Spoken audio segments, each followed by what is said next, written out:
현재 미국과 유럽 각국이 격분하고 있는 문제가 있습니다. 바로 중국의 비밀 경찰서인데요. 이름만 봐도 일단 국제법 위반부터 시작해야 될 사안으로 중국 정부가 세계 각국의 스파이 조직을 심어놓은 것이죠. 최근 중국 공산주의를 거스르는 자국민이나 해가 되는 외국인들을 처리하는 기관으로 작용하고 있다는 점이 밝혀지면서 국제적인 문제가 되고 있습니다. 사실 추적 끝에 잡았다고 치더라도 중국 당국이 아니라고 잡아떼면 어떻게 할 수 없는 상황이라 미국 백악관도 골머리를 앓고 있는데요. 모두가 이에 대한 해결책을 찾지 못해 헤매고 있을 때 한국이 중국의 점조직들을 격파하며 참교육 행보를 보이고 있습니다. 이러한 속도를 전혀 예상치 못한 중국 정부는 당혹감을 숨기지 못한 채 서둘러 입장 발표를 하며 잡아떼고 있지만 이미 늦었다며 관련 소식이 보도되고 있는데요. 한번 자세히 알아보겠습니다.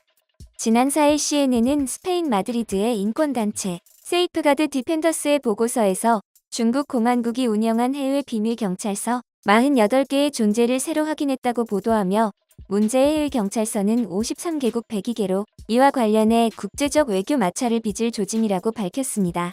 이 단체는 프랑스, 스페인, 세르비아에서 중국 국적자가 비밀 경찰의 협박을 받고 귀국한 사례를 전하며 비밀 경찰서가 해외의 반중 체제 인사들을 감시하고 강제 송환하고 있다고 주장했는데요. 비밀 경찰서에 대한 정보를 처음 알린 세이프가드 디펜더스의 국장 라우라 아르트는 상대국과의 공식적인 경찰 사법 공조를 피해 해외의 독자적인 치안 체계를 구축하려는 속내라고 주장하며 영상물이 있는데 중국 외교부가 뭐라고 할지 궁금하다. 중국 당국이 직접 이러한 작전을 수행한다는 걸 밝힌 확실한 증거물이 있다고 밝혔습니다. 중국 공안들이 화상으로 범죄 용의자를 신문하고 있는 모습입니다. 이 용의자는 스페인 마드리드에 숨어 있다가 붙잡혔는데요. 영상에서도 대사관이 아닌 마드리드 해외 동포 서비스 센터가 적혀 있습니다. 이 영상은 지난 2020년 1월 중국 저장성 검찰청이 스페인의 중국협회 등의 도움으로 범죄자를 검거했다며 인터넷에 직접 올린 건데요. 라우라 아르트는 용의자 릴씨라 마드리드 현지 중국 조직의 일원으로부터 귀국하라며 설득당한 것이라고 했습니다. 그 외에 2015년 태국에서 이러한 정황을 포착한 영상을 공개하기도 했는데요. 한 차량이 대사관으로 들어옵니다. 외교관 번호판이 아닌 일반 차량임에도 검문 없이 통과되는 점이 수상하기 그지없죠. 이 차량은 지속적으로 대사관을 왕래했는데요. 건달마냥 후줄근하게 입은 차림새가 외교관은 아니죠. 이들이 향한 곳은 방콕 중심가에 있는 한 호텔입니다.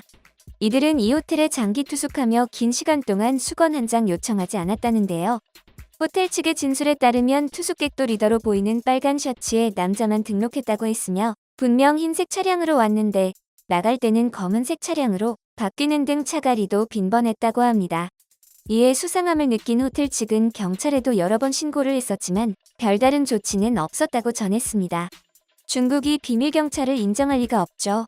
지난달 중국 외교부는 해당 소식을 두고 110 스테이션에 대해 코로나19 여파로 어려움을 겪는 해외 교민들을 위한 것이라며 운전면허증 갱신 등을 지원하는 영사 콜센터에 불과하다고 해명했는데요. 한국과 미국, 호주에서 유학생 대표들을 해외 연락책으로 영입해 중국 경찰과 협력 체계를 구축했고 해당국 교민들은 이 서비스를 이용할 수 있다며 반성은커녕 자랑이나 해댔는데요. 그러나 중국 측 해명이 사실이라도 대사관이나 영사관처럼 주재국의 승인을 받은 공식 외교 공관이 아닌 곳에서 영사 업무를 처리하면 외교 관계에 관한 빈 협약을 명백하게 위반한 것이므로 자랑할 만한 것은 절대 아닙니다. 다른 나라에서 사실관계를 파악 중일 무렵 한국은 이미 발빠르게 국내 사태 파악에 나선 지 오래였습니다. 덕분에 한국은 그 누구보다도 빠르게 한국 내에서 20여 개의 거점을 찾아내며 모조리 폐쇄시켜버렸는데요. 여전히 남아있을 잔존 세력들을 경계하며 현재도 조사 중에 있지만 한국 내에서는 큼직한 거점들을 언론을 통해 공개하며 거의 정리된 것으로 알려졌습니다. 뿐만 아니라 이러한 한국의 행보는 미국 국방부가 중국 비밀 경찰서의 존재 증거까지 얻게 되며 현재 중국을 제대로 압박할 수 있게 되었는데요. 증거를 가져오라던 중국 외교부는 한국이 체포한 이 조직들에 대해 현재 국제적으로 떠돌고 있는 이야기들은 사실무근이다. 대사관에 파견된 중국 공안이 그 일을 할 뿐 한국을 비롯해 해외에 별도로 설치한 비밀경찰서는 없다. 자세한 사항은 중국 관할 당국에 문의해달라며 당혹감을 감추지 못했습니다. 특히 송파구 한강변에서 2018년에 영업을 시작한 중식당은 자백만 안 했지 사실상 100%라는 의견이 이어지고 있는데요. 이 식당은 월 임대료만 3천만 원에 달하며 2019년을 기준으로 부채만 13억 원을 넘기며 자본 잠식 상태였습니다. 그런데 코로나 사태 이후로도 문을 닫지 않고 운영 중이며 지하엔 직원들 숙소도 마련되어 있다고 하는데요. 건물 관계자는 1년에 낼 세금만 1억 원에 달하고 내부 공사를 핑계로 시간을 끌어왔다. 우리가 월세를 내라고 하면 중국 쪽 관계자들한테 연락이 와서 원만하게 합의해라라는 식으로 협박을 했다고 말했는데요. 무엇보다 이 식당은 맛이 없습니다. 장소가 장소인 만큼 한강뷰는 좋았다고 하지만 음식이 성의 없다. 음식 파는 곳 맞냐? 종업원 모두가 중국인이거나 조선족이라 한국말을 못 알아듣는다. 서비스가 엉망이다 등 앱 리뷰에는 악플이 가득했는데요. 한강변 노른자 땅의 3층짜리 대형 식당에서 서비스 질도 떨어지고 음식 관리도 못한다는 건 말이 안 되죠. 인근에서 다른 식당을 하고 있는 한 상인은 가끔 단체 손님만 몇 팀 받을 뿐 일반 고객들은 전혀 가지 않고 있는데 아직까지 문을 닫지 않는 게 신기할 지경이라고 인터뷰하기도 했습니다. 그리고 창업주도 수상하기 그지없습니다. 식당의 등기부등본 등을 보면 식당 실소유자는 미디어 사업을 운영하는 중국 국적의 왕하이준이란 걸 볼 수 있는데요. 이 식당의 인력 채용도 왕하이준이 소유한 미디어 그룹에서 이뤄지고 있으며 미디어 그룹 운영과 별개로 중국 관영통신 매체인 신화통신의 한국 채널 대표를 맡고 있는 것으로 확인되었는데요.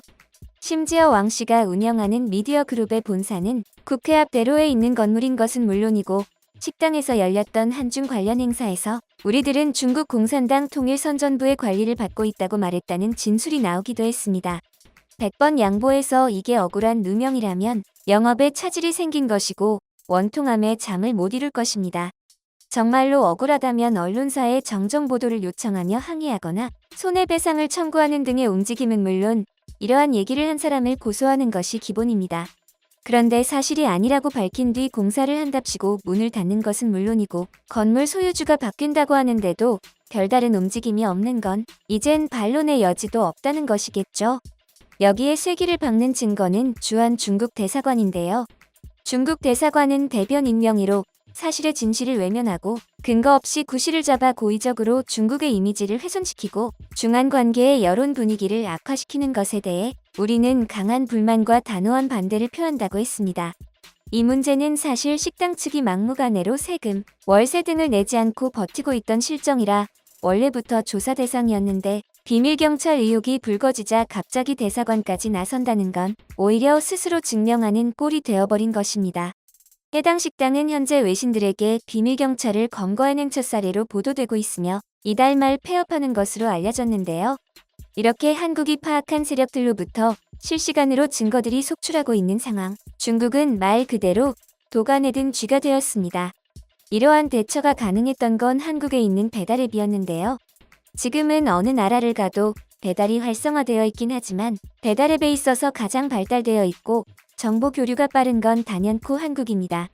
적자가 이어지면 사업을 아무리 유지하려 해도 2년이 마지노선인데 리뷰도 악평이 자자한 식당이 6년 가까이 영업을 해온 것은 수상하기 그지없죠. 한국을 필두로 해외에서도 중국 비밀 경찰서들이 하나둘씩 발견되며 실체가 확인되는 즉시 폐쇄 조치를 당하고 있는데요. 현재 일본, 캐나다 등 해외 정부들은 한국이 중국 비밀 경찰서를 속전속결로 처리한 이 방법에 대해 자문을 구하고 있습니다. 미국 FBI 국장 크리스토퍼 레이는 중국 경찰이 적절한 조율 없이 뉴욕에 경찰서를 세울 것이란 생각은 어처구니 없는 것이라며 이는 주권을 침해하고 사법 기준과 법 집행 협력 절차를 거스르는 것이라고 지적하면서 이전까지만 해도 사회 통념상 말도 안 되는 생각이었고 중국 당국에서도 자국 시민들을 위한 기관이라고 주장했기에 그렇게만 알고 있었는데 한국이 이를 증명해내면서 이제 그 경찰들의 실체를 알게 되었다라며 중국의 진짜 의도가 무엇인지 알기까지는 시간 문제라고 밝혔습니다.